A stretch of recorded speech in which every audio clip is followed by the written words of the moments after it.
Yeah, for sure. So, But I also feel like nobody has a choice in that matter. I mean, you can cry about it all through your 30s and 40s and 50s, or you can accept it at some point and make your yeah. peace with it because that's always going to be the truth. Every time I got $1 for when I was called an overthinker, I would be a millionaire by now and I wouldn't have had to start passive income streams like this one. But trust us, we're not overthinking girlies. In fact, I reckon others are perhaps just not thinking enough. But don't worry, we've got you covered because we're here to think on your behalf on all the things that matter to you and to us with the girls who overthink. With Girls Who Think, the podcast. Hi everyone, welcome back to Girls Who Think, the podcast. I'm Niharika. And I'm Simran. And today we are back with a really refreshing episode, something which is quite a departure from what we normally do. And Simran and I have both spoken extensively about engaging with all of you guys on social media, where we don't get to see you, but you get to see us. And we've both struggled with being open and vulnerable, and we've been navigating it. I don't know how we're doing, you tell us. But today we thought we'll do something different, something that gets us exactly in that zone. So I am going to be asking Simran a bunch of questions that I've asked ChatGPT. And I told ChatGPT that, we're debut authors.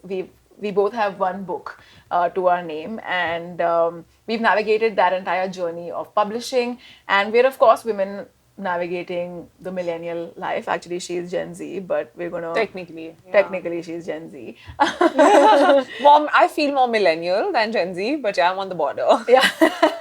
So there we go. So I asked ChatGPT to ask us some interesting questions, and this is all going to be on camera. We've not rehearsed. We have no script, and this is Fully impromptu. completely off script today. Simran, Yeah. are you ready for this? First of all, I think so. All but right. why don't we do where you ask me the question and then you answer it too? yeah, Both yeah, of yeah. us will Of course, answer of the course, yeah. questions. Both Okay. of us go and Let's as do real as this. it gets. Okay, no Let's do worrying this. about getting cancelled. All right. Okay, let's go. First of all, when I asked ChatGPT this, it says, okay, when I asked ChatGPT to give me 10 questions or FAQs, it says, love this. And then it goes on to give me question number 1. What is the most unexpected thing about becoming an author? Wow.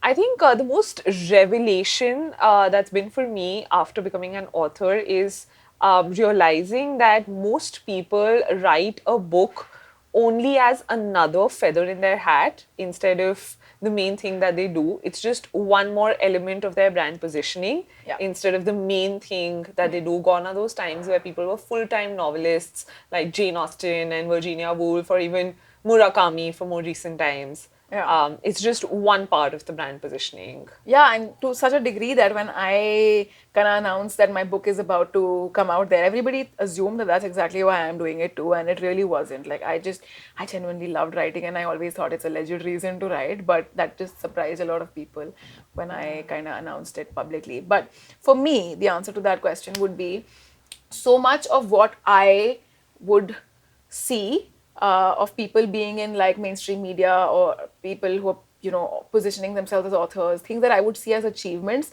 how much of it is PR activity instead of really being a genuine legit achievement. That was really surprising, unusual, interesting, even revelation. Heartbreaking also. That what you can't really believe what's out there because most of it everything has a price tag. Most of it is paid media and not like real stuff. So one would be hard pressed to find genuine media bites, like media coverage for your book or for your brand or for you as an author, which is actually organic. Unless you're also like, unless you have Bollywood ties or unless your book has made it into like a movie or something, Yeah. But the people who are kind of getting there, because everybody's going to start somewhere, all of that, so much of that is paid press. Correct. Yeah, that was surprising for me. I didn't know. For me too. Yeah. Yeah. That was true. All right. Next question. Which character or moment from your book, Okay. you're going to hate this, came from real life, but you've never admitted it publicly? Wow. Oh my god. Okay. So there's this one scene wherein Dhruv, who's the main character, Hey, there's a Dhruv in my book too. Yeah. Yeah. Okay, so Dhruv gifts her a star map of the first time they met. Yeah. And it's just like a really sweet moment. And that is something that's happened to me too. Oh my God, for the risk of oversharing on the internet.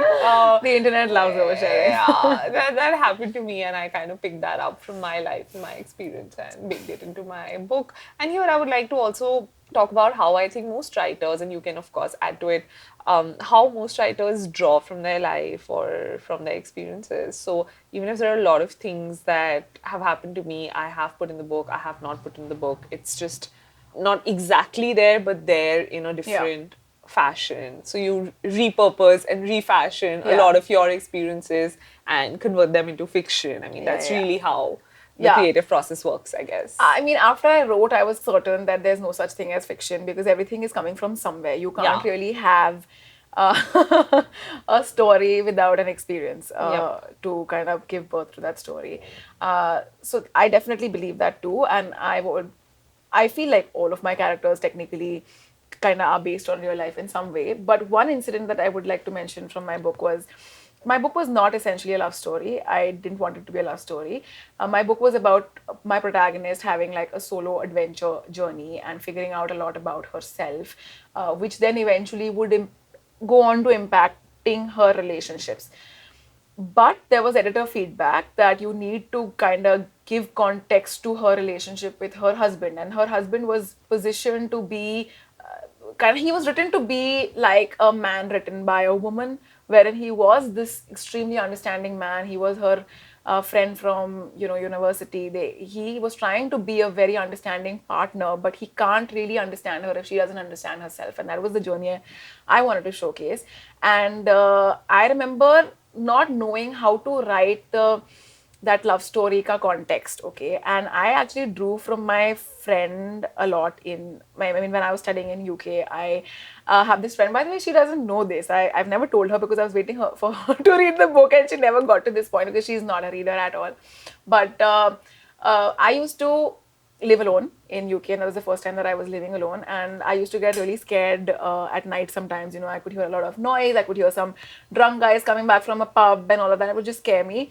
And I would just have her on video call with me. And she was like, she had a lot of flatmates with her, and so she didn't need it at all. Like, she used to be busy cooking or whatever, but she would leave the call running just so that I could feel safe. Safe. And she would That's so continue sweet. cooking, and we would continue doing our own work. We were not really intruding in each other's day, but just being there in Wow. silence was That's something that sweet. meant so much to me, that when I had to write her love story, I kind of drew from my friendship, which I really think that I learned so much. beautiful. I learned the most about love from my friendships, my girl friendships, Wow.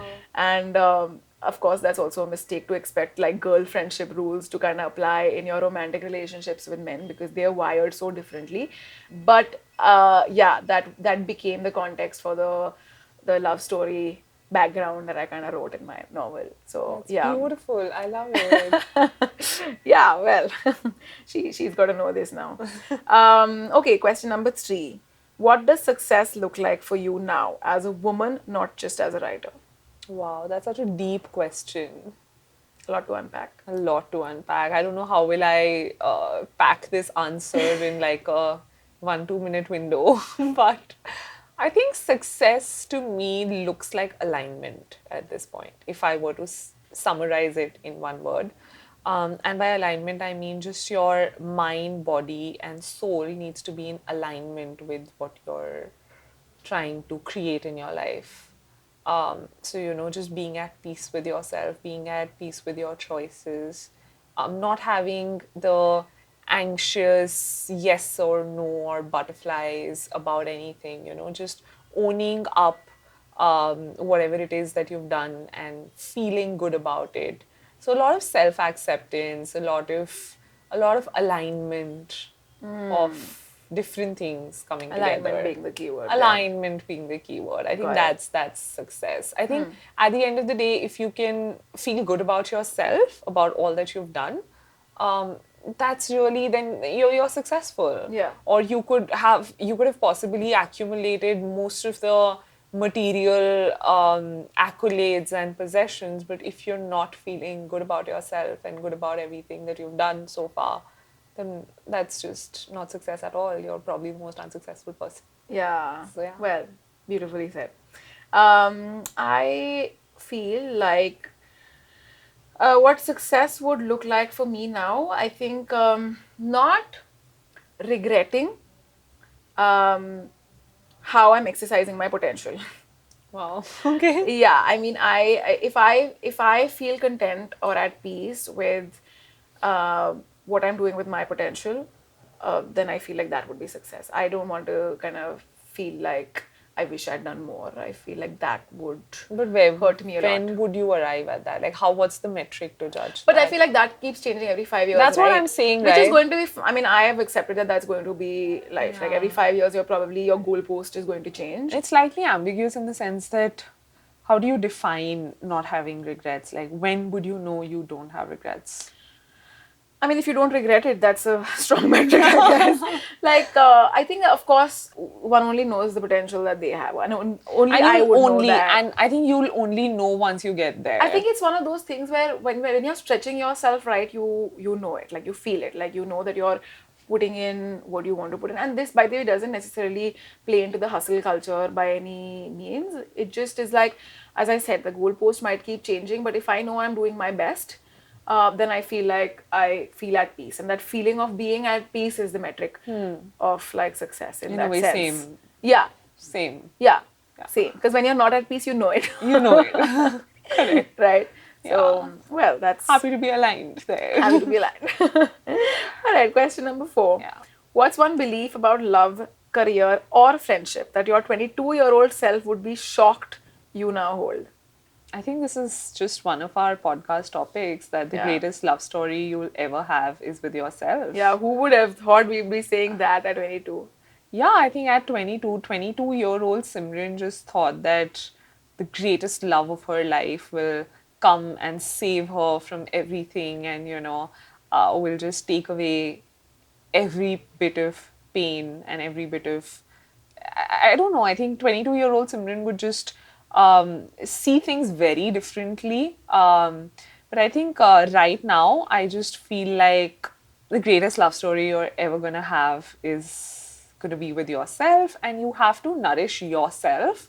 And you have to pay attention to the parts of your life that you weren't told to pay attention to. I think when it comes to your mental health, your career, your emotional health, knowing how to self-soothe yourself, knowing how to self-regulate, because ultimately it is you who's gonna Yeah. be there for you in all your harshest, most difficult times. You will have to see yourself through the toughest times, no matter how much you expect other people to do it. It's just simply unfair.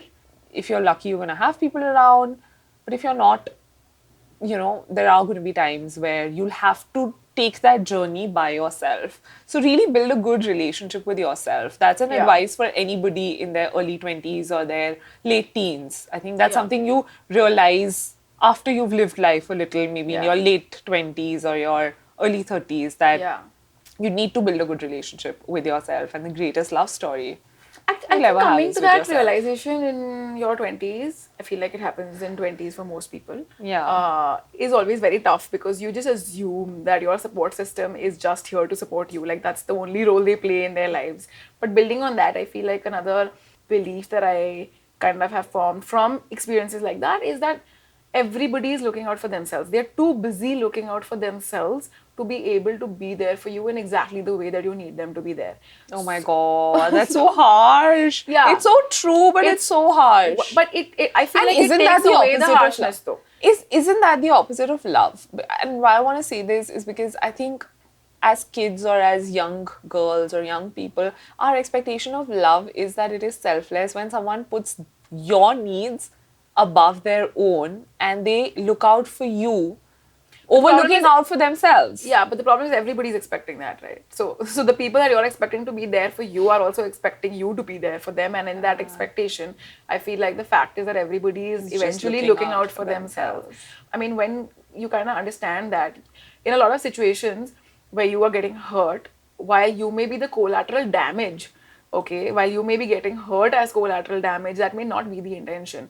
I feel like that allows one a lot of like acceptance. So if somebody's hurt me unknowingly, I'm with this in mind, I feel like I can kind of Get over it. yeah, forgive them in that sense, like, Yeah. because that was not the intention. I just happened to get hurt, and they probably knew that I would, but they still did what they did anyway. But that's because they are at the center of their story. It takes a lot of understanding, maturity, and acceptance of life's mediocrity to get to a point where you're comfortable enough to accept this harsh reality that Yeah. everybody is ultimately looking out for themselves and then forgive them. Yeah, for sure. So, But I also feel like nobody has a choice in that matter. I mean, you can cry about it all through your 30s and 40s and 50s, or you can accept it at some point and make your yeah. peace with it, because that's always going to be the truth. And if you're going to expect any different, you're perpetually going to be disappointed. And I have this very one controversial opinion where I feel people who partner up early in life and are able to kind of get married early or settle down early on are people who've accepted this much earlier. I think Possibly. people I mean, I who guess that must have to be the case. I think so. Yeah. Yeah, because I think mostly people who still continue to have these expectations are the ones who constantly have more hope. Yeah. They're the eternal The optimists. eternal optimist. The Yeah. eternal optimists who constantly feel like, no, the next big love or the next big opportunity, the next Yeah, big yeah, business is just right around the corner. If yeah. I can just persist through this one setback Yeah. and continue to have motivation, continue to have that belief, it'll happen. Yeah. Now, not to say that become cynical and just stop expecting, don't have any motivation, but I think just being realistic is also such an important life skill to have. And I think one must arrive at it Yeah. in their mid late 20s at least if they want Yeah. to kind of not be heartbroken at every step, right? In Yeah. order for your own happiness, in order for your own emotional regulation, it's very important to have realistic standards and realistic expectations from life, people, opportunities, jobs, everything. Yeah, but the funny thing is that when you say the term realistic expectations, it almost gets processed as learn to compromise. And that's actually not what it is. It's unlearning a lot of the nonsense that you have accepted as life, like maybe the stories that you've heard as a child about love, or the movies that you've seen, or the glamorized idea you had about like professional life, versus what actually is. But like life is, I mean, the fun of it is in discovering what life actually is, right? Like that's what Yeah. every year is about. So it isn't about really allowing yourself to degrade your dreams. That's not the idea, but it's just about genuinely being open without those preset biases that you've held as like the basic Yeah. standard. It's really unlearning a lot of it, Yeah. Interesting. That's a whole other podcast. All right, question All number. of our conversations can have a spin off of their own, a spin Yes. off episode. Spin-off episode. Okay. Have you ever felt jealous of another woman's success, and how did you deal with it? Every question is so intense, I feel, Yeah. in their own way. I think lately not so much, but Yeah. yes, in at some point in my life, yes, of course. It's also super normal to feel that way. I think especially when I was new to this whole space of writing, publishing, books, and all of that, I think I had a very different expectation of how this would turn out to be. Versus again, when I was in it, I realized, it's probably not as glamorous as I expected it to be. And I think at that point, some of the authors or some of these writers who were able to sort of pump more money, more PR, and more paid media behind their work and got more attention, got more recognition, bothered me a little and made me feel like a bit of a failure at some point. But I think how I dealt with it is very interesting because I think at that point it was important for me to go back and understand why, again, going back to my why. And I think I was never in it for the glamour and the eyeballs and the recognition. I was in it to cater to a part of me that I think needs a platform, a part of me that just writing is a coping mechanism for me. Writing is just how I know how to do life. I'm not writing so other people can read it or other people can see Yeah. it. It's for my own catharsis. It's for my own self care and my own purpose, right? I feel this is my life's purpose, to create. And I just want to do it because I want to do it and because I think it's for me to do it. It's Yeah. why God put me here. And I am not sitting here waiting for validation. And I think it has to come when it has to come, and I'm not waiting for it. I'm not Yeah. greedy for it. Yeah. I'm not impatient for it. I may be impatient for like other things in my life right now, of course. Not to say that I'm just like above all these things and I'm like a goddess and nothing bothers me. But I think just knowing that everybody has their timelines, Yeah. and things come to you when you're ready for them. So yeah, that's how I think I dealt with it. But I think lately I don't feel that jealousy at all because again, I think I have a very, very strong faith that what's yours is yours and everybody in their life is born with a certain set of success, failure, pleasure, joy, happiness, pain. So Yeah. you can't really change that, and whatever experience has to come in your life at whatever point will come anyway. Yeah. So stop trying to control it. And I think I have also learned to really be happy with other people's success, and it just comes back to like the manifestation principle of realizing that if it's possible for someone else, Yeah. it's possible for you too. Seeing someone else's success and their happiness as an opportunity for the same thing to happen to you instead of feeling lack Yeah. because it's with someone. So I think just that mindset shift has really been beautiful. Lovely. So, to answer it briefly, have you ever felt jealous of another woman's success? Yes. And how did I deal with it? I feel like I spent a really long time feeling that this person who has lesser talent and than me is probably doing better than me in a certain regard.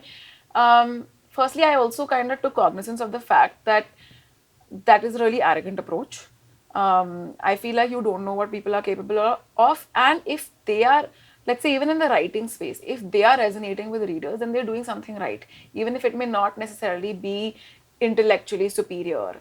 But then maybe that's not what everybody is seeking. And so, if what they have to say holds value to somebody else, then it holds value to somebody else. So, firstly, kind of checking myself on that parameter. And also, I think dealing with it also kind of was about taking stock of the fact that the amount that they're doing to put their work out there in front of relevant people is a lot more than I am putting in right now. And am I willing to drop everything to put in that work? And the answer is no, because I have a lot of other things that need my attention and need and deserve my time. I never got into it with the intention of being a full-time author and a full-time content creator to be a full-time author. So I'm okay with how much I'm getting out of what I'm putting in. You know, That's very fair. yeah, I mean, I think it's just about being fair.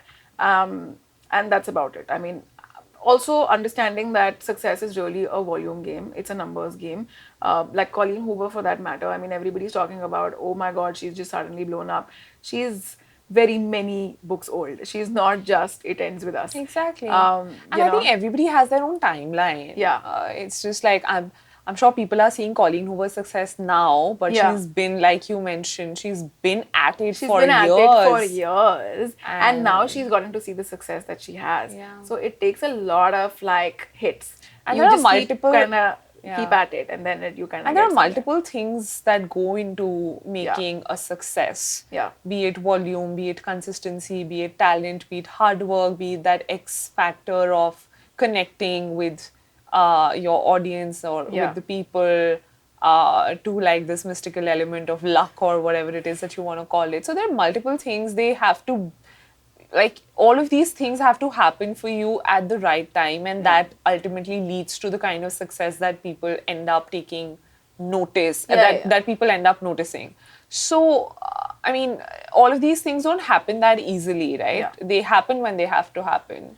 Yeah, and also, what is the audacity to expect overnight success? Like, everybody gets into these things, whether it's an it's a struggling actor, whether it's a new author, whether it's like no matter what stream you're in, everybody thinks that their first effort is going to be their overnight raging success, and the audacity to expect I that, right? swear, Like, why yeah. should it? Like, look at Yeah. people who've been at it for years. They put in years of learning the craft, of having the courage to keep putting out things that have maybe failed, Yeah. and they've still survived. They've still sustained. So why should your one piece of work outdo all of that? So I feel like 100%. kind of just that mindset, just that. Of course, it took a lot of recalibration. It was a hard pill to swallow, but there we are.